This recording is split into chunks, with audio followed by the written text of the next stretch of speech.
Thursday Night Tailgate, where the spotlight is always on the positive. Tune in Thursday night from 8 to 10 p.m. Eastern Time to hear your favorite NFL legends, players, and coaches sharing their stories. Now back to Chris and Bob. I wouldn't joke about anything else that happens here tonight. All right, now back with us here on Thursday Night Tailgating, making his 19th appearance with us is NFL stats guru and a member of our 2015 Hall of Fame class, Russell Baxter. You can find Russell's articles all over the internet, particularly on his site, ProFootballGuru.com, as well as NFL Spin Zone, Fansided, and the new one, NFLVibe.com as well. And also alongside of Russell is Julie Voigt, and Julie writes for Russell's sites, plus OurTurfFB.com, OurTurfFootball.com, plus hosts her own podcast called Julie's Colts Corner, which you can find out on Spreaker.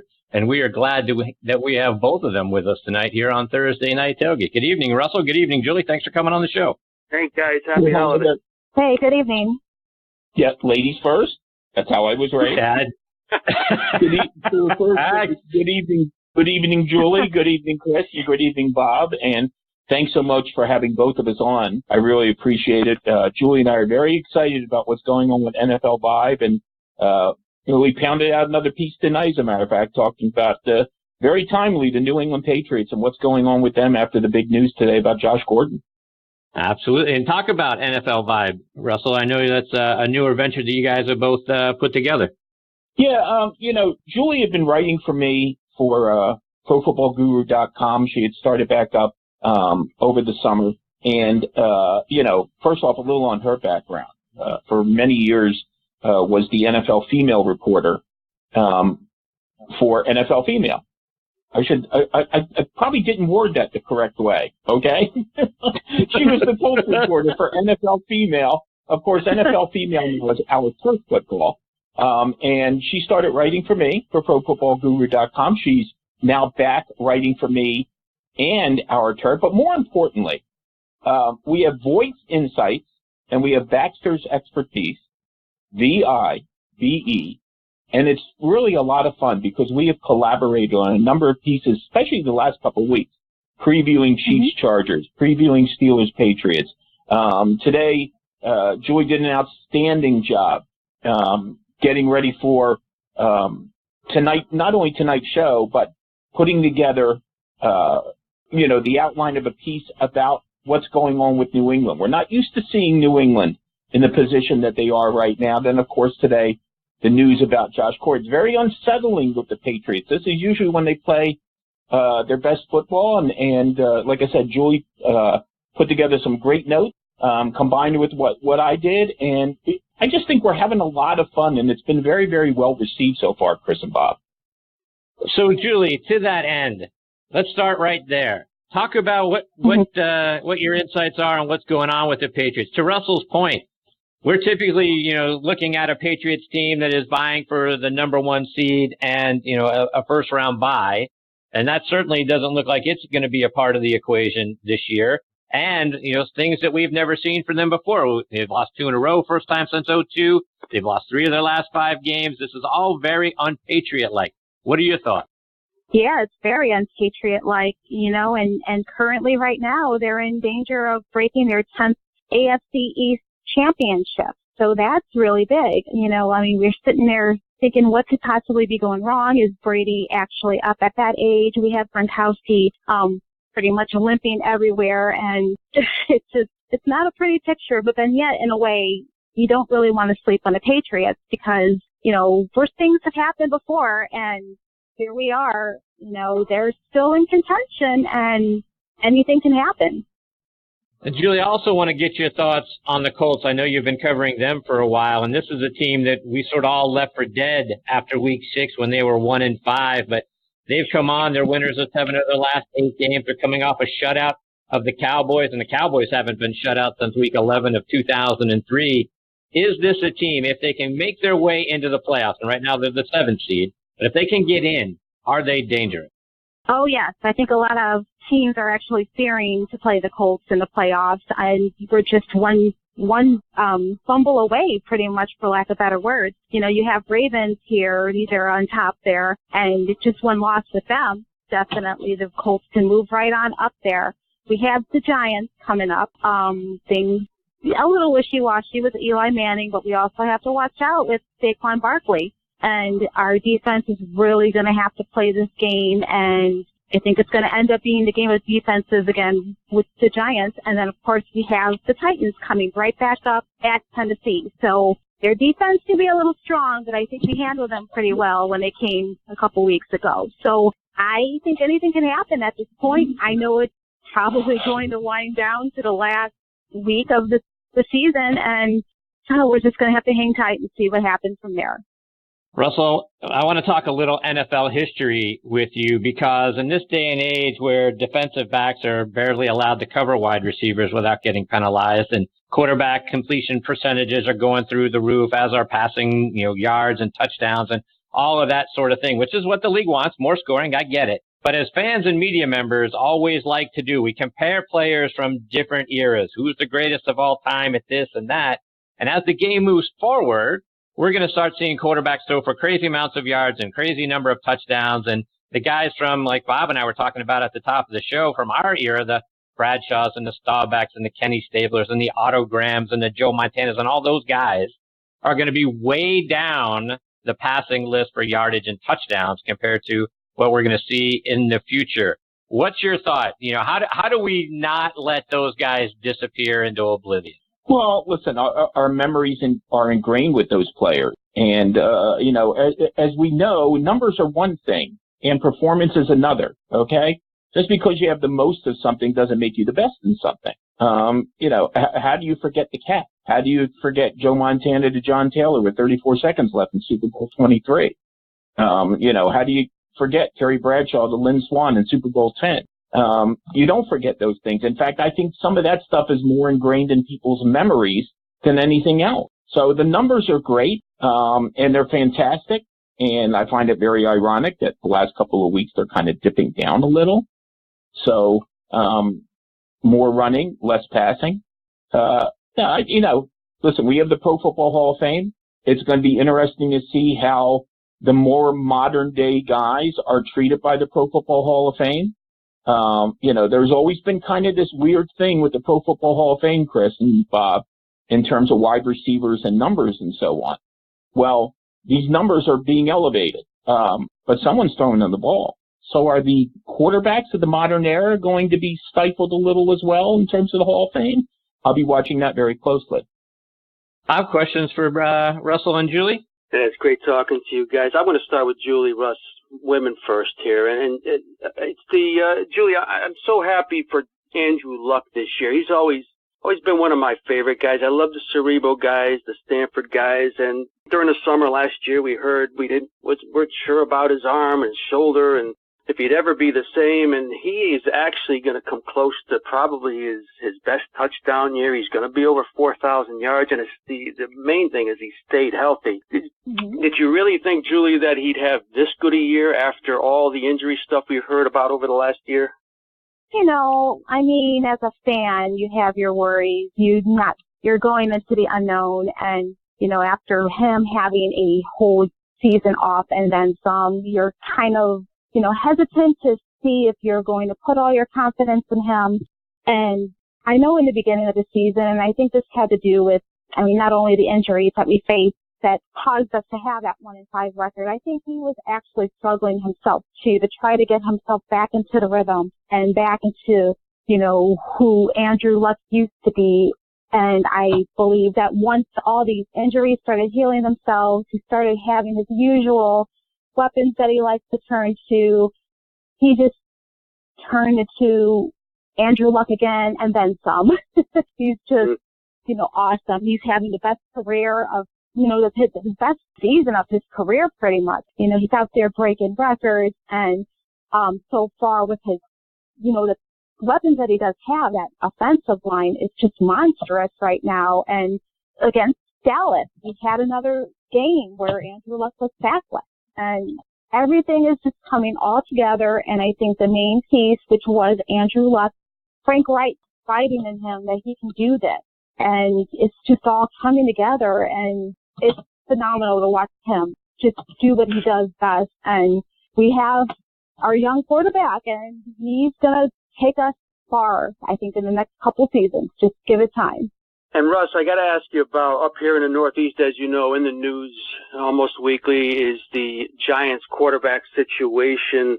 Eli Manning, did he play himself into another year?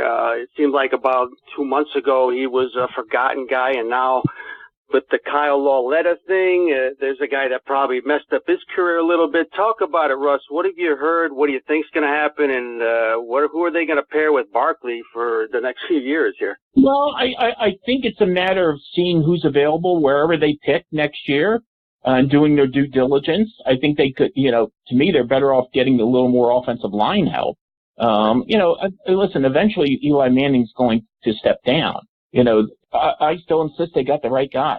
And Saquon Barkley, a lot of people, why didn't go Sam Darnold? You mean so Sam Darnold can get sacked a bunch of times and have no one to hand the ball off to? So, Saquon Barkley in a lot of people's eyes, scouts and even other players, was the best player available. I think he's proven that, okay? I think he's the front runner for Offensive Rookie of the Year, okay? Mm-hmm. And I'm just curious on how it will all come down. Now, Dave Gettleman is, he did a good job this year, I think. I think they maybe overpaid a little for Nate Solder, and he wasn't what they thought he was going to be. But I just find it interesting that there's this faction of people who are almost criticizing the Giants for winning football games down the stretch here. Haven't we learned yet that it doesn't matter where you draft? It matters who's doing the drafting. Right. The Cleveland Browns were horrible for how long? They kept on picking high. Maybe the Cleveland Browns were going 0-16 so they could get the number one pick every year. Maybe that, that's a good sound philosophy. Right. Okay? So, how did the Patriots, how did the Steelers, how did the Packers, the Packers have not drafted well the last couple of years. Okay? So, I don't know if it's a matter of Eli buying time. Okay? I think his performance is what you have to take a look at. And last week they were miserable against Tennessee, and they were miserable stopping the run, and crappy conditions, etc. They both had to play in crappy conditions, but I think they will look at a quarterback high next year, but I don't think they're going to push it at all. And it's been an uneven year with Odell Beckham Jr. being hurt and Evan Ingram hurt for a little bit and so on. So this is a team that was devoid of talent with Dave Gettleman taking over. I think he plugged a few people in. I think they have to weed out their defense, which they paid a lot of money for a couple of years ago and has not answered the bell the last 2 seasons. So I think their problems are less about Eli Manning and more about the talent base on the entire team. Russell, just one more before we let you go, and I continue to insist on the show that defense wins championships, high-scoring offenses do not. You know this better than any of us, but I believe that none of the record-setting offenses for points or yardage in a season has ever won a Super Bowl. I mean, you think about the 98 Vikings, the 07 Patriots come to mind. So your thoughts, could a team like the Bears, who we saw shut down the Rams a couple of weeks ago, or the Cowboys or the Ravens or the Titans, any one of these that have a really good defense, if they get into the playoffs, and most of these teams, some of these teams will, some of these teams won't, but if they do get in there, could they ride their defenses all the way to a Super Bowl? Well, all I know is the 9 highest scoring teams in NFL history in terms of points of in the season didn't win the Super Bowl. All I know is the quarterback who led the league in passing yards has never won the Super Bowl the same season, and that's a 52-year history. All I know is that only one quarterback has ever won the Super Bowl throwing at least 40 touchdown passes in the season, and that was Kurt Warner. The answer to your question is yes, yes, yes. Defense does still win championships, and defense will determine who wins this championship. And you're asking Julie about the Colts, and you look at what they've done on their offensive line. You look at what they've done with their running game. But Matt Eberflus has done an outstanding job with that defense. They have really turned it on. I mean, even if you go back to some of the games they played this year early on when they were struggling, a lot of that was turnover. I mean, they had that miserable game against the Jets, okay? But if I remember right, the Jets offense didn't score a lot of touchdowns. They had a lot of field goals. They had a pick six, et cetera, et cetera. A year ago, the Colts were 30th in total yards allowed. This year, so far, they're 10th. So I'm sure Julie can probably speak more on that in terms of what they're doing defensively. She gets a bird's eye view of all the home games and so on, and I know she's very high, as a lot of people are, on Darius Leonard. So yeah, Julie, give us your thoughts. Can the Colts defense help them, go very far into the playoffs? Is this a team? We talked about the offense, but is the defense something that could also carry them? When I started writing again over the summer, I was really looking closely to this defense, and I always wanted more on there. I didn't think they would step up as much as they have so far. I always used to say that, we needed just a little more, maybe it's coming the draft or free agency, we can fill in those holes, but they have just evolved so fastly right now. Just like Russell said, Darius Leonard, my guy, 146 tackles this season as a rookie, and he only had 11 tackles versus Dallas. He's already holding the franchise record for, record recorded on sacks, and the last time that happened was with Jarrell Freeman. We also acquired Denico Autry. He was the one that blocked that field goal against Dallas and pretty much sparked up the whole game, because in the beginning, that game was just a crazy game, and I think that's what started it up. But I don't give Matt Eberflus a lot of credit, and I think I need to start giving him a lot of credit with his defense. Like I said, to give them a couple of years, and they're going to be a very, very dangerous team. Before we let you guys go, Julie, let our listeners know where they can catch your podcast and also check out all the things that you're doing online as well.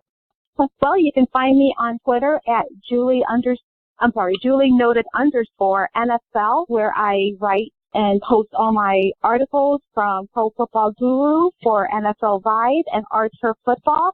And then you can also find our podcast.